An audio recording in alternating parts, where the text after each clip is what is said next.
Halo bos, jumpa lagi di channel Bicara Militer. Hari ini admin bawakan berita dari Bapak Menteri Pertahanan kita saat ini, Bapak Prabowo Subianto nih guys. Dikatakan bahwa Pak Prabowo ini dulunya pernah menampar seorang perwira Delta Force hingga tersungkur nih guys katanya. Wah, begini ceritanya bosku. Saat itu tanggal 8 Januari 1996, sayap militer organisasi Papua Merdeka atau OPM yang dipimpin oleh Kelly Kwalik ini menculik 95 orang anggota tim ekspedisi Lawrence.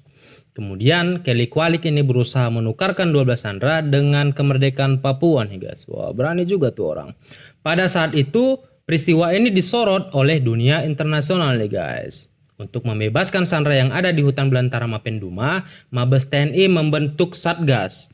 Maka ditunjuklah Danjen Kopassus saat itu Brigadir Jenderal Prabowo Subianto menjadi komandan Satgas. Tim Kopassus yang dikerahkan ini berasal dari Grup 5 Anti Teror dibantu oleh pasukan Batalion Lintas Udara Kostrad 336 dan pasukan penjejak yang terdiri dari putra-putra Irian milik Kodam Cendrawasih guys. Katanya, Amerika menawarkan bantuan ke Kopassus untuk turut serta dalam operasi penyelamatan sandera tim Lawrence di Mapenduma. Salah seorang dari perwira menengah dari unit khusus Delta Force ikut serta nih guys, namanya Letkol Green. Saat briefing dengan beberapa perwira Kopassus, Letkol Green ini mengatakan hanya James Bond yang bisa menyelamatkan para sandera-sandera itu. Selesai briefing, seorang prajurit melaporkan apa yang dikatakan oleh Letkol Green kepada Bapak Prabowo Subianto, Komandan Satgas pada saat itu nih guys. Tidak terima dengan ucapan dari perwira menengah Delta Force tersebut, Pak Prabowo langsung mendatangi Letkol Green nih guys.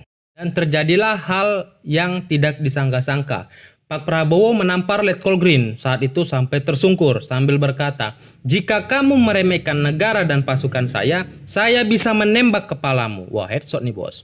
"Kami mengusir para penjajah hanya dengan bambu runcing. Kami adalah bangsa yang besar. Jika kamu tidak suka, sekarang juga kamu angkat kaki dari negara saya," bentak Prabowo. Selanjutnya, pasukan pun dikerahkan oleh Prabowo begitu mendengar lampu hijau nih guys. OPM yang terdesak pun terus bergerak masuk ke dalam hutan belantara Mapenduma. Dalam keadaan panik, ternyata anggota OPM ini akhirnya membunuh 2 sandera dari anggota tim Lawrence bernama Nafi dan Matis nih guys. Diberitakan bahwasannya mereka dieksekusi dengan kapak guys. Wah, gila-gila benar itu yang mengeksekusi. Sisa sandera bisa diselamatkan karena mereka melarikan diri. Setelah itu bertemu dengan tim Satgas yang mengikuti mereka berhari-hari di dalam hutan nih guys. Wah, begitulah bravonya Pak Prabowo dan pasukannya pada saat itu menyelamatkan para sandera-sandera yang ada di hutan belantara Mapenduma nih guys. Bravo buat Pak Prabowo dan pasukannya pada saat itu. Saya admin Bicara Militer. Terima kasih untuk kalian datang ke channel admin nih guys. Jangan lupa di subscribe ya guys. Hidupkan loncengnya dan share ke teman-teman kalian agar lebih banyak lagi yang tahu tentang sejarah keberanian Pak Prabowo ini guys. Saya admin Bicara Militer. Ucapkan terima kasih kepada kalian. See you next time. Bye bosku.